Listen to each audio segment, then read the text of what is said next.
Nashville. Demetria Kaladimos and Dan Miller with the news. Rudy Kalis sports. And Bill Hall's weather. Next on Impact 4, a night owl in tennis shoes. 54 years old. Some people think this man is crazy. You might think so too.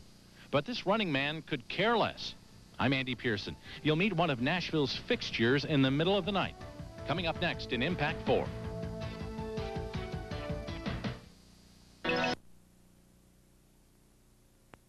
What is your favorite time of day for exercising? For some of you, it's probably the morning. For others, it's right after work. And for others, the best time is in the evening.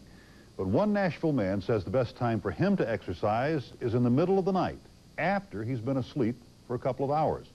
Andy Pearson is here with Impact 4 and Nashville at Night. Where'd you find this guy? Well, it was one of those strange things. Gary Knox and I were out about 6 weeks ago with photojournalist Gary Knox. It was snowing outside. It was about 38 degrees. And I'm driving down West End 3 in the morning, can't go to sleep. And I look over and I see this man running with his dog. And I don't usually do this, but I yelled out the window at him and said, "Do you always run at 3 in the morning?" Well, you're about to see the answer. I found this 54-year-old man who's been a fixture of the night in Nashville since the 1970s.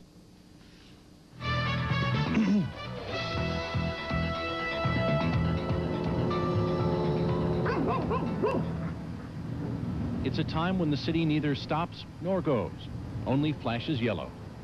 When the wind blows coldest. When sounds that would be buried in daylight come alive over the nighttime stillness. A time of day most men and beast would not claim as their own, except for a select few. Hey, 2 o'clock until 4 o'clock, that's my time. If I'm in New York, if I'm in Chicago, if I'm in Phoenix, and I've been, all these places, everywhere I am at this time of morning, I get up and I do me an hour and 25, 30 minutes. Move on, dog. I've been running since about 1976. And I love to run at night because I'm the only one out here. I know nobody by name, but I know every truck and all the homeless folks and folks I yell at and wave at, and folks who are watching out for me, police, the garbage folks, the news people, everybody. He's a fixture to people who work the night shift, as reliable as time itself. No, they see me, but they really don't know who I am. Every now and then, I'll talk to one person or something, but 90% of them don't know who I am, have no idea. They only know they see me out here almost every morning, about the same time. He's the running man. His name is James Haney, Dr. James Haney, a professor of history at Tennessee State University. His weekly routine has been the same for 20 years. Move on, dog. I'm 54 years old. Feel like I'm 19. That's enough for me. I go to bed at 10, get up at 2, go back at 4, 15, and back up at 6. You heard right. At about 2 in the morning, when most of us are snuggled up tight, James Haney and his dog Sandy get up from a sound sleep and run their route of 9.78 miles. He does it because he was once told this would be impossible. Back in 1975, my grandfather accidentally shot me in the leg with a .38 caliber pistol. Excuse me. And I was told that I would never be able to walk again unless I started to use the leg. And of course, as soon as I got out of the hospital, I started running around the yard here. And after a week of that in the yard, went down to the local high school. And after about 6 years of that, I decided to go downtown. You won't see him wearing headphones or taking his pulse. His shoes don't pump up. James Haney just runs. Down West End, past Vanderbilt. Morning. Up and down the deserted streets of downtown Nashville. To the banks of the Cumberland River. Down to First. It's 9 7/8 of a mile down to the foot, all the way greeting and waving to people he's seen for nearly a third of his life.